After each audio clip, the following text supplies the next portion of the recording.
Olá pessoal, depois de estudarmos um pouquinho a equação de Bernoulli, vamos agora nos aproximar um pouquinho mais da realidade dos escoamentos de fluidos em dutos e acrescentar um termo de perda de carga àquela equação. Na aula de hoje nós vamos falar um pouquinho sobre as perdas de carga, os tipos de perda de carga que existem, como calcular essas perdas de carga e como acrescentar ela à equação de Bernoulli. Boa aula para vocês! Então, primeiro vamos avaliar qual é a relação entre atrito e perda de carga.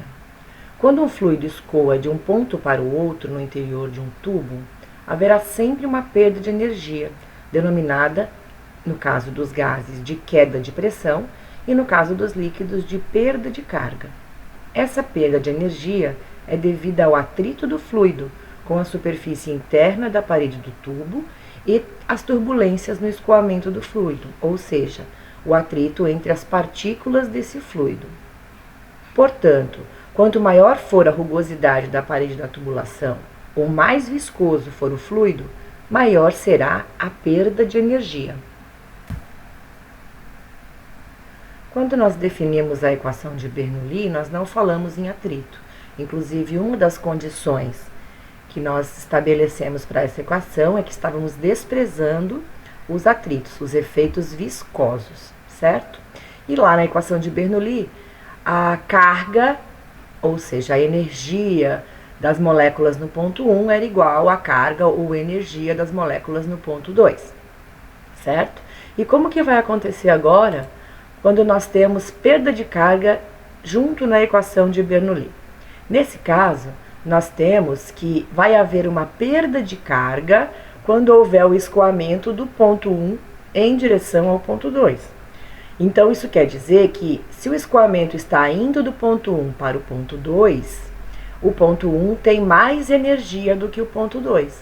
E essa energia do ponto 1 tem que ser igual à energia que vai chegar no ponto 2, que vai sobrar no ponto 2, mais toda a perda de carga que aconteceu nesse escoamento entre os dois pontos. Colocando essa perda de carga, então, na equação de Bernoulli, nós temos que a perda de carga ela é somada no segundo termo da equação. Por quê? Porque a energia do ponto 1 tem que ser igual à energia do ponto 2, mais a perda de carga. E essa perda de carga, como todos os termos aqui da equação de Bernoulli são em metros, essa perda de carga tem a mesma unidade, metros. Nós podemos definir dois tipos de perda de carga. A primeira é a perda de carga distribuída, representada por HF. A perda de carga distribuída é devido à fricção das partículas fluidas entre si e das partículas fluidas com a parede interna do tubo.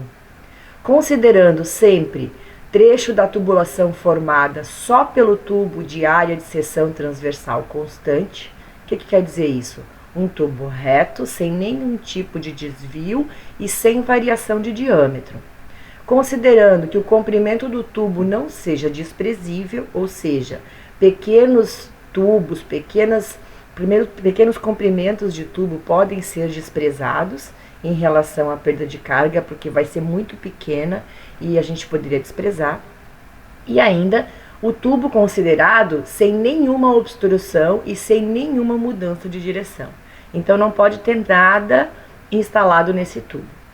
A perda de carga, então, de tubos retos de diâmetro constante, sem variação de direção, é o que nós chamamos de perda de carga distribuída. Aqui nós temos um exemplo, um tubo reto, não variou o diâmetro, não tem nada instalado entre a seção 1 e a seção 2. Aqui está instalado apenas um medidor de pressão, um piezômetro, no tubo, no ponto 1, e outro piezômetro instalado aqui no ponto 2 para medição de pressão. As alturas, os Zs dos dois pontos são os mesmos. O diâmetro é o mesmo, então se a vazão é constante, o diâmetro é constante, as velocidades no ponto 1 e no ponto 2 serão constantes. No entanto, se nós instalássemos realmente um piezômetro nessa tubulação, nós perceberíamos que no ponto 1, sendo o escoamento do ponto 1 até o ponto 2, né? No ponto 1, o que vai observar é que o piezômetro vai atingir uma altura mais alta.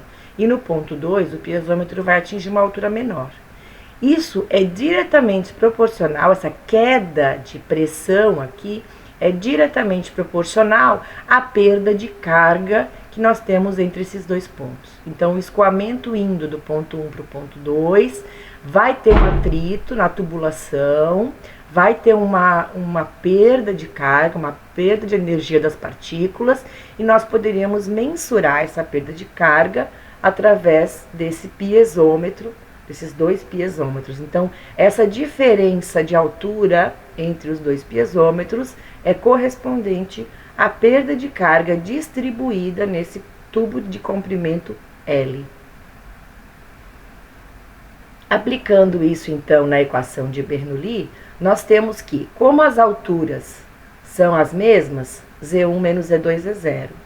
Como os diâmetros são os mesmos e, consequentemente, a vazão é a mesma, a velocidade 1 e a velocidade 2 são iguais.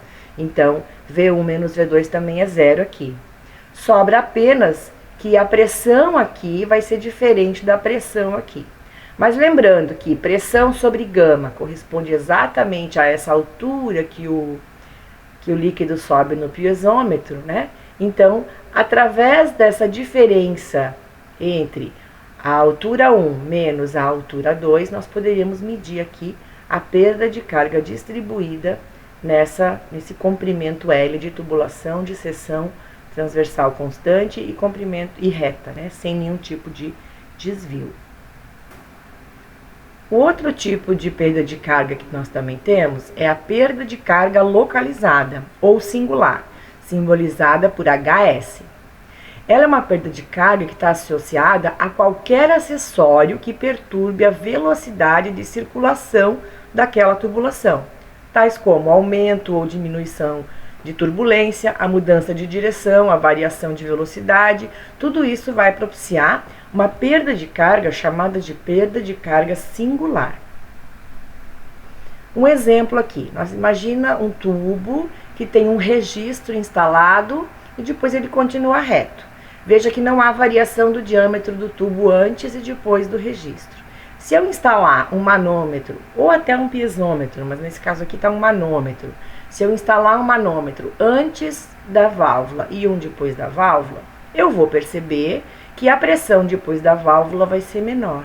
Por quê? Porque vai haver uma perda de carga, uma perda de energia das moléculas em função dos atritos que são aumentados dentro desse dispositivo que foi colocado ali, que é uma válvula. Como as vazões são constantes e os diâmetros são constantes, a velocidade aqui e a velocidade aqui vai ser a mesma. Da mesma forma, a altura Z aqui e a altura Z aqui é a mesma. Então, novamente, nós temos que a perda de carga singular, que foi medida logo antes e logo depois do equipamento, corresponde à diferença, na verdade, de pressão 1 sobre gama menos pressão 2 sobre gama. Aqui nós temos um outro exemplo onde também existe uma singularidade, nesse caso é uma diminuição de diâmetro, um redutor de diâmetro. Nós temos um tubo de diâmetro maior, acontece uma redução para um diâmetro menor. Nesse caso, nós temos uma alteração naquela medida. Nós também vamos observar uma diminuição aqui na pressão, uma diminuição da energia das moléculas em função do atrito que vai acontecer aqui dentro. Isso está associado com, vai ter um abaixamento de pressão, mas aqui também nós temos um outro efeito que vai acontecer. Esses manômetros, eles só conseguem registrar a pressão. O manômetro não registra a carga ou a energia. Mas aqui nós também sabemos que vai haver um ganho de energia cinética. Por quê? Porque nós temos uma vazão num diâmetro maior e depois uma vazão num diâmetro menor. Então, nós temos um ganho de energia cinética. Ao mesmo tempo, nós temos uma diminuição da energia total das moléculas. Por quê? Porque aqui tem uma redução. Então, aqui, a perda de carga singular não pode ser contabilizada apenas pela pressão. Também vai ter variação de energia. Então, aquele termo da equação de Bernoulli associado com as velocidades não pode ser cancelado. Z1 eu até posso dizer que é igual a Z2, porque a metade, né, o centro da tubulação aqui é o mesmo. Então, Z1 é igual a Z2, mas eu não posso dizer que V1 é igual a V2. Da mesma forma, P1 não vai ser igual a P2. Então, a diferença entre as pressões sobre gama e ainda essa diferença entre as velocidades vai ser o que vai me dar a perda de carga total daquele dispositivo, aquele perda de carga singular, na verdade, né, daquele dispositivo que eu tenho ali. Então, sempre que houver redução de vazão, é muito importante utilizar aqui essa parte, esse termo, né, associado à carga cinética. Bom, nós vimos quais os conceitos associados à perda de carga distribuída e perda de carga singular. Mas como fazer para calcular? Os modos como foram colocados ali nos conceitos era uma maneira de medir através de experimentos, né, usando piezômetros, usando algum medidor de pressão e tal. Mas como que se faz isso na prática?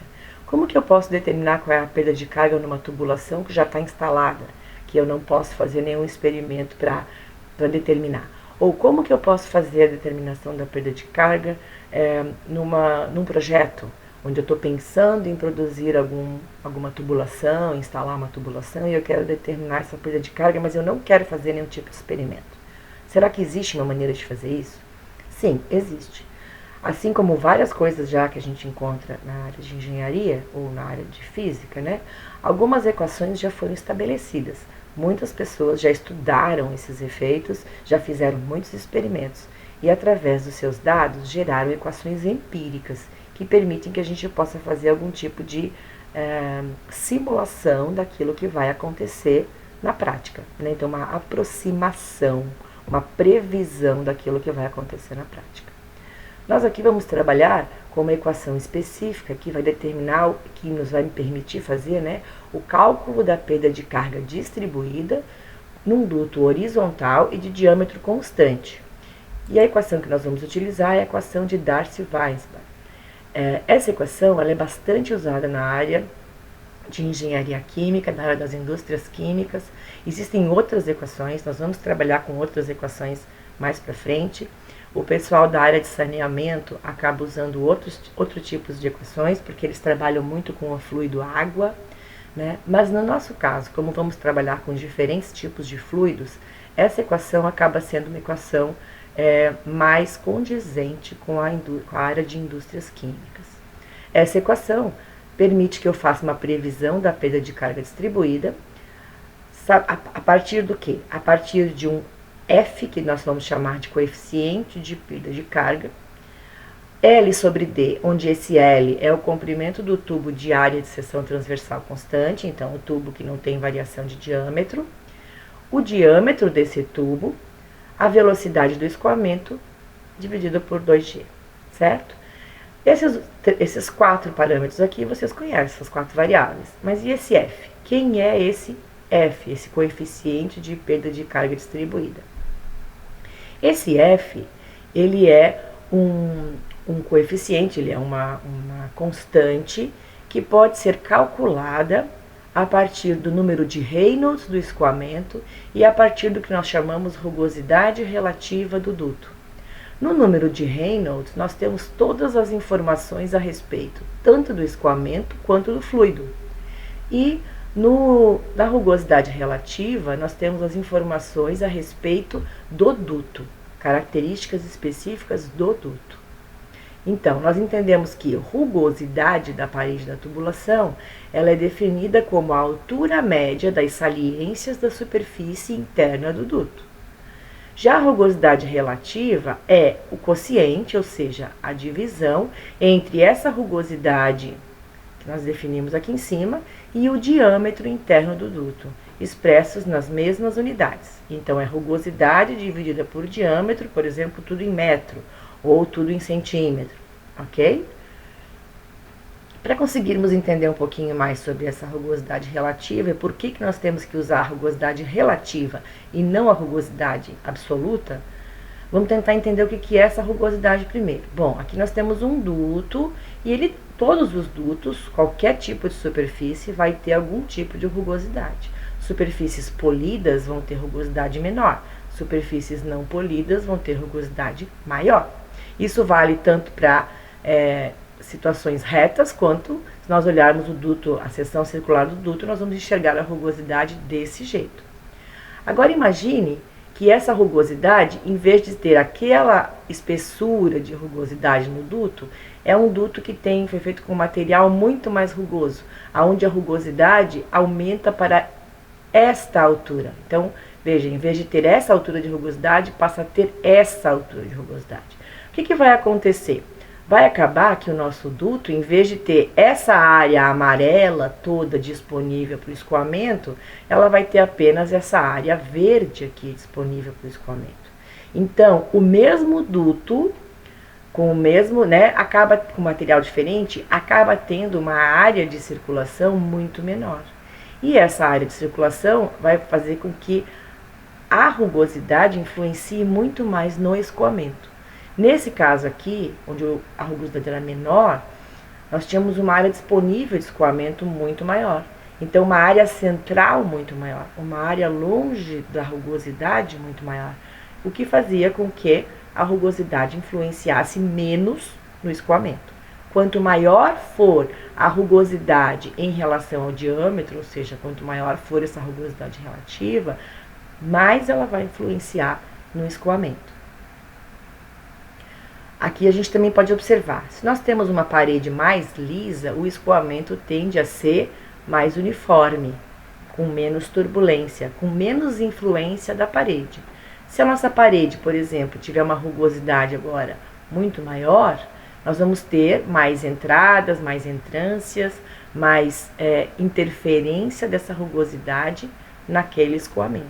Então, isso vai interferir mais. Por isso que a rugosidade relativa tem que ser levada em consideração quando se vai fazer o cálculo do fator de atrito. Então, a gente pode dizer que num escoamento, quando a rugosidade relativa é muito baixa, a resistência, ou seja, o atrito, é praticamente dependente só do Reynolds. À medida que essa rugosidade vai aumentando, ela começa a influenciar também no fator de atrito. Então, essa resistência depende tanto de Reynolds quanto da rugosidade.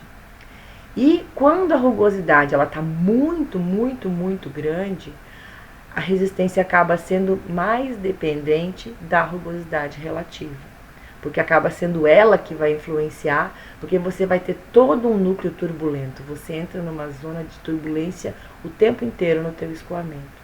Então, é praticamente o Epsilon sobre D, ou a rugosidade relativa, que determina como que vai ser a resistência desse escoamento. Mas na prática, como é que se calcula esse fator de atrito então? Bom, como eu falei, o fator de atrito é a função de Reynolds e a função de Epsilon sobre D. Existe um diagrama chamado diagrama de Moody que nos dá essa relação entre o Epsilon sobre D aqui, que seria a rugosidade relativa, o número de Reynolds aqui embaixo no eixo X, e aqui nesse eixo o fator de atrito, que é um adimensional. Aproximando um pouco mais, nós podemos perceber aqui, então, no lado direito a rugosidade relativa, aqui embaixo números de Reynolds, e aqui no esquerdo o fator de atrito. Quando nós tivermos escoamentos laminares, podemos calcular o número de F diretamente pelo que está dizendo aqui, 64 dividido por Reynolds. Ou então utilizar essa reta, que também é a mesma coisa. Já quando o escoamento for turbulento, nós passamos aqui para o diagrama dessa parte. E vejam que a divisão está sendo feita num número de Reynolds igual a 3 vezes 10 na 3, ou seja, 3.000, certo? Normalmente nós falávamos que escoamentos turbulentos são acima de 2.500. O diagrama de Moody estabelece, né, ou facilita essa divisão, essa operação arredondando para 3.000 como sendo o número de Reynolds de divisão entre laminar e turbulento. Bom, veja aqui embaixo no eixo X, né, na parte de baixo aqui do nosso diagrama de Moody, que representa os números de Reynolds, que temos que tomar cuidado com a leitura. Se eu estiver falando, por exemplo, de 50.000 de número de Reynolds, 50.000 é o mesmo que 5 vezes 10 na 4. Então, aqui eu tenho 1 vezes 10 na 4. Aqui eu tenho 2 vezes 10 na 4. Então, no meio aqui eu tenho 1,5 vezes 10 na 4. 5 vezes 10 na 4, que é o que eu quero, seria aqui, ó. 5 vezes 10 na 4. Cuidado para não ler como 5 vezes 10 na 5, que seria 500.000. Beleza? Bom, mas como que eu faço para encontrar a rugosidade relativa? Essa rugosidade relativa, ela pode ser um dado, já pode ser dado como ou a rugosidade relativa, ou então é dada a rugosidade, você divide pelo diâmetro e consegue obter a rugosidade relativa, ou então você pode utilizar esse outro gráfico, esse outro diagrama, que também faz parte da série de diagramas de Moody, que nos dá alguns tipos de materiais, né, com os quais se pode fazer dutos. Por exemplo, aqui, ó, aço comercial, ou ferro forjado, ou aqui ainda tubo estirado, ou aqui ferro fundido, ferro galvanizado, né? Ele dá alguns materiais e permite que, sabendo qual material do qual o duto é feito e o seu diâmetro, mas em polegadas, você descubra qual é a rugosidade relativa desses dutos. Então, por exemplo, se eu tenho um duto de 2 polegadas de aço comercial, eu vou aqui em 2 polegadas, subo até aço comercial e aqui vou para o lado e encontro a rugosidade relativa desse duto de aço comercial de 2 polegadas, ok? O exemplo que eu vou mostrar tá aqui, ó. Eu vou usar o tubo estirado, né? Aqui embaixo o diâmetro em polegadas e aqui a rugosidade relativa. Veja, eu tenho um duto de 2,5 polegadas de tubo estirado, certo? Eu vou até o material, então, até a reta do material e depois eu sigo até o eixo Y, aonde eu tenho a rugosidade relativa. Como ela deu no meio dessas duas rugosidades que estão sendo indicadas aqui, eu vou fazer a média também. Então, nesse caso, essa é a minha rugosidade relativa para aquele material e para aquele diâmetro em polegadas. Aplicando agora essas rugosidades relativas aqui no diagrama de Moody, eu identifico aonde está a rugosidade relativa que eu acabei de obter no outro gráfico, associo com o número de Reynolds do escoamento, vou ter que calcular isso aí também, e aí faço a interseção dos dois, rugosidade relativa, número de Reynolds. Aonde eles se encontrarem, eu tenho o valor de referência e eu sigo uma reta até o lado esquerdo do meu diagrama, aonde eu encontro ali o fator de atrito. Vejam que aqui eu também tenho sempre alguns valores anotados e a minha escala interna. Do 002 até o 003 existem 10 espaços. Como ele parou bem no meio, então veja, ó, aqui seria o 021, 022, 023, 024, 025. Por isso que foi o valor do fator de atrito médio ali, né, uma estimativa, para aquela condição que tinha aquele Epsilon sobre D e aquele número de Reynolds. Bom, agora que eu já calculei o fator de atrito, já obtive ele a partir do diagrama de Moody, eu posso fazer o cálculo da perda de carga distribuída. Então, eu preciso daquele F, eu preciso saber o comprimento linear do meu duto, qual o diâmetro dele, qual a velocidade. Aplicando tudo na fórmula, eu encontro a perda de carga, né? Então, eu preciso calcular inicialmente o número de Reynolds e o valor da rugosidade relativa, que eu posso ou calcular ou obter lá daquele gráfico. Com esses dois, com os valores da rugosidade relativa e do número de Reynolds, eu determino o fator de atrito e pego esse fator de atrito e calculo a perda de carga distribuída de acordo com essa equação aqui em cima. Já o cálculo da perda de carga localizada, ela deveria ser feita sempre usando uma maneira experimental, o que para nós seria bastante inviável. Mas como que ela foi feita experimentalmente? A perda de carga singular, ela é diretamente proporcional à variação da energia cinética. E essa direção e essa proporcionalidade aqui é esse Ks, que nós chamamos de coeficiente de perda de carga singular. Para eu calcular isso aqui, no caso de eu ter algum tipo de dispositivo que tenha mudança de velocidade na seção, por exemplo, um redutor de diâmetro, eu sempre utilizo aqui a velocidade média da seção transversal menor. Então, a velocidade da seção menor é sempre a maior velocidade, certo? Porque isso me garante que se eu estiver errando, eu estou errando para mais. E é melhor, né? No caso do cálculo da estimativa da perda de carga, é melhor a gente errar para mais. Imaginar que vai ter uma perda de carga maior do que a real. Bom, se eu então vejo que essa equação aqui, que eu acabei de mostrar, é uma equação de reta, onde o y é a perda de carga singular e o x é a velocidade ao quadrado sobre 2g. Se eu fizer vários experimentos com diferentes velocidades, eu vou obter diferentes perdas de carga. Plotando esses valores num gráfico, o meu coeficiente linear vai ser exatamente aquele Ks, aquele coeficiente de perda de carga singular, certo? Lembrando que, havendo variação de velocidade, eu preciso calcular aquela perda de carga tanto pelas pressões quanto pela variação da velocidade. Não posso esquecer disso aqui. Bom, com esse Ks, eu posso calcular o que nós chamamos de comprimento equivalente, que na verdade é o que na prática nós vamos usar. Vários experimentos já foram feitos, vários pesquisadores já determinaram esses comprimentos equivalentes. Mas como é que eles determinaram? Eles falaram o quê? Qual seria o comprimento do tubo reto que geraria uma mesma perda de carga que um dispositivo instalado naquele mesmo tubo? Então, seria mais ou menos assim. Vamos supor que experimentalmente eu calculasse uma perda de carga para essa válvula aqui. E eu descobrisse que a perda de carga era 3 metros. Porque perda de carga tem que ser na unidade de metro, certo? Isso quer dizer que ter essa válvula na minha tubulação corresponde a ter 3 metros de tubulação reta a mais na minha tubulação. É a mesma coisa, ok?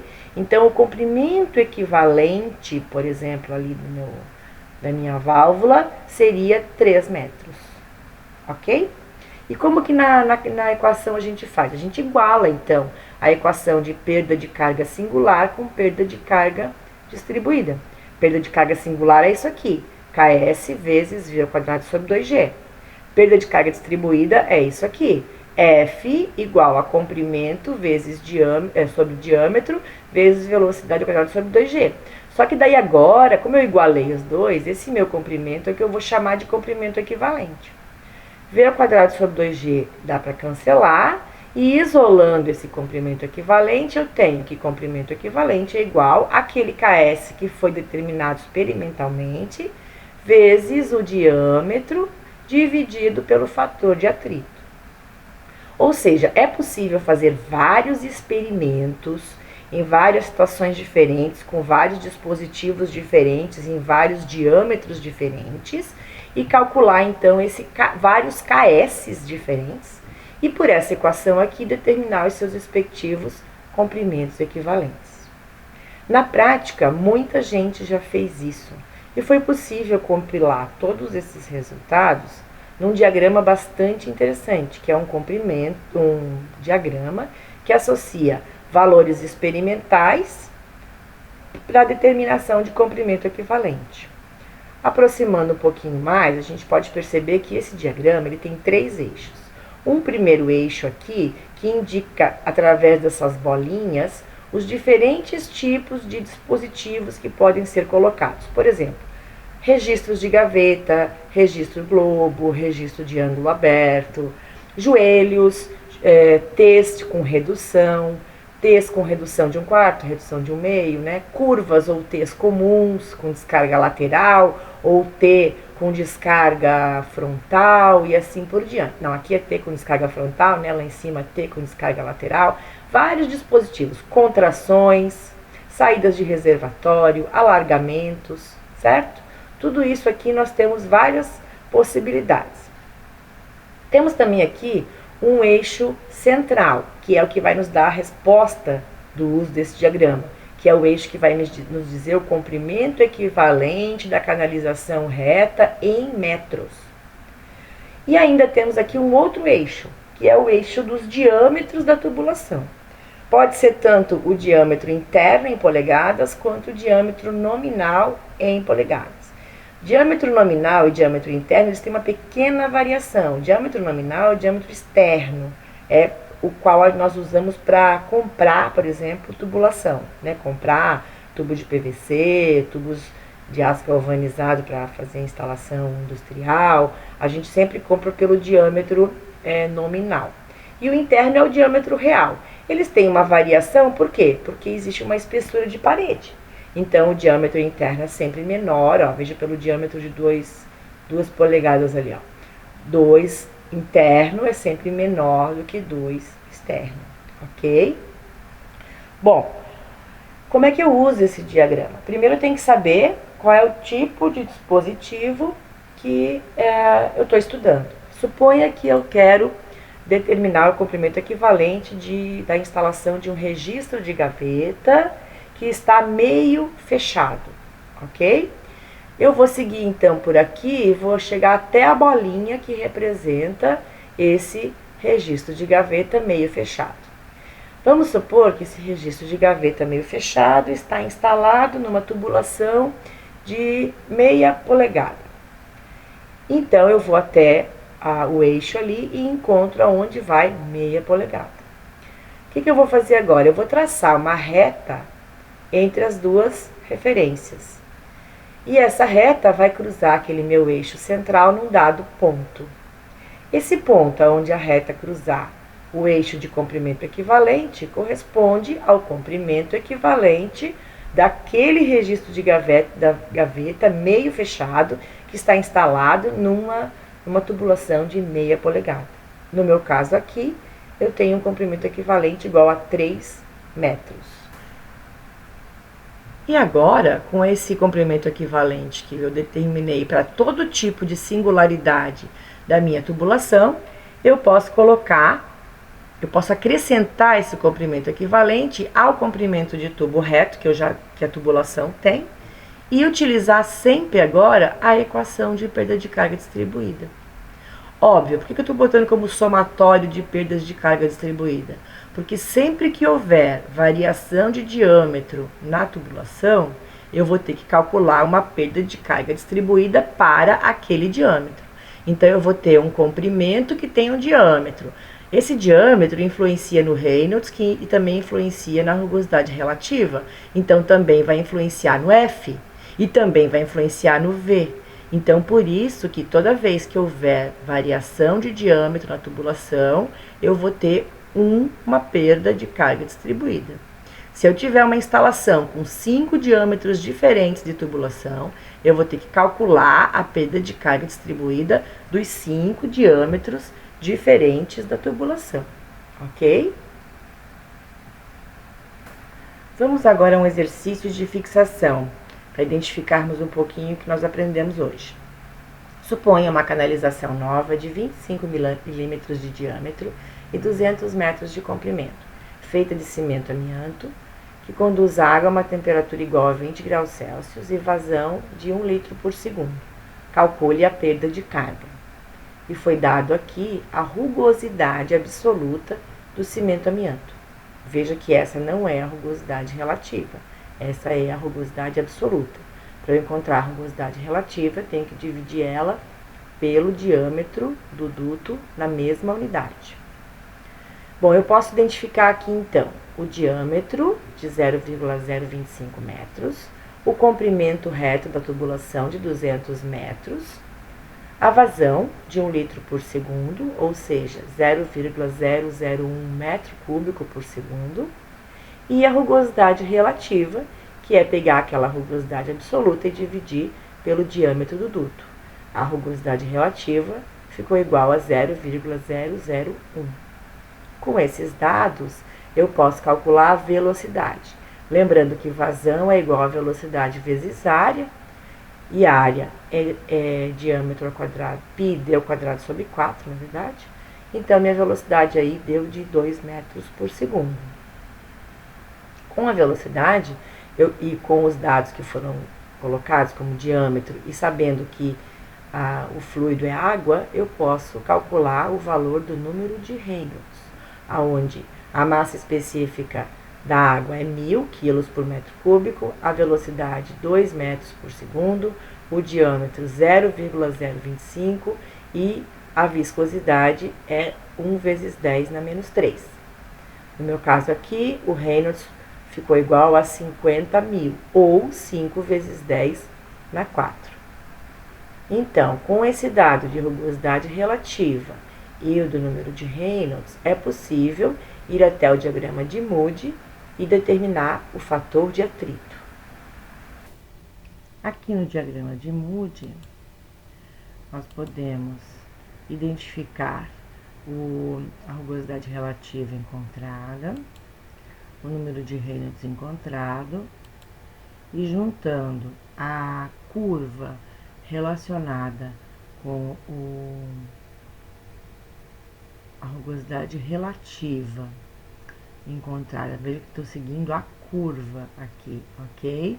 Mais o número de Reynolds, o ponto onde eles se encontram acaba sendo a minha referência. Então, agora eu sigo para a direita, para a esquerda, e encontro aqui o fator de atrito. Nesse caso, eu tenho 0,02, 21, 22, 23, 24. Então, esse aqui é o meu fator de atrito. O importante aqui é observar que os coeficientes de rugosidade relativa, eles são representados por essas curvas, certo? Quanto maior for o número de Reynolds, percebam que a curva aqui, ela é mais... praticamente, o fator de atrito vai estar na mesma linha do coeficiente de rugosidade relativa. Quanto menor o número de Reynolds, mais o fator de atrito vai sendo influenciado por outras questões, e não só pela rugosidade relativa, ok? Com esse valor agora, nós podemos calcular a perda de carga, colocando 0,024, o comprimento é 200 metros, o diâmetro é 0,025 metros, a velocidade que nós calculamos, 2 ao quadrado e 2 vezes a gravidade. Isso vai dar uma perda de carga de 38,4 metros. Esse valor de 38,4 metros agora é o que é colocado lá